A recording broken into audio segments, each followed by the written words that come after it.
নমস্কার, এ হচ্ছে আমার ডেড উডে লাগানো ফেলোনোপসিস অর্কিড গাছগুলি। বিভিন্ন কালারের আছে। এখানে দেখুন,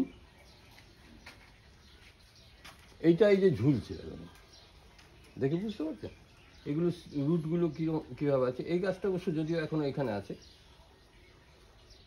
এই গাছগুলোকে আমি বহুবার বলেছি কি পরিচর্যা করবেন, কিভাবে লাগাবেন, লাগানোও দেখানো আছে। আপনারা দরকার হলে দেখে নেবেন আমার চ্যানেলে গিয়ে, যে কোনো অর্কিড প্লেলিস্টে গেলেই বুঝতে পারবেন, দেখতে পাবেন। যাই হোক, 12 মাস মোটামুটি এই গ্রীষ্মকাল ভোর ফুল হবে। অবশ্য শীতকালে খুব একটা ফুল দেয় না।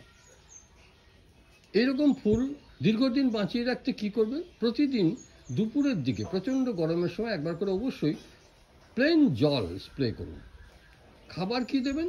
জিরো, কোনো খাবার দেবেন না। খাবার দিলেই এ গাছ মারা যাবে। একদম পরিষ্কার শুনুন, প্লেন জল। জলটা কি দেবেন? ভালো জল দেবেন। জলটা পুকুরের জল হলে সব থেকে ভালো হয়। তাছাড়া পাইপ লাইনের জল দিতে পারেন, কুয়োর জলও দিতে পারেন, কোনো অসুবিধা নেই। তবে অবশ্যই মনে রাখবেন, গোড়া যেন সবসময় জ্যাব জ্যাব না করে। ময়েশ্চার থাকবে কিন্তু হালকা ড্রাইও থাকবে। স্প্রেটা খুব গুরুত্বপূর্ণ। প্রতিদিন 2 বার করে স্প্রে করুন, খুব ভালো থাকবে। ধন্যবাদ।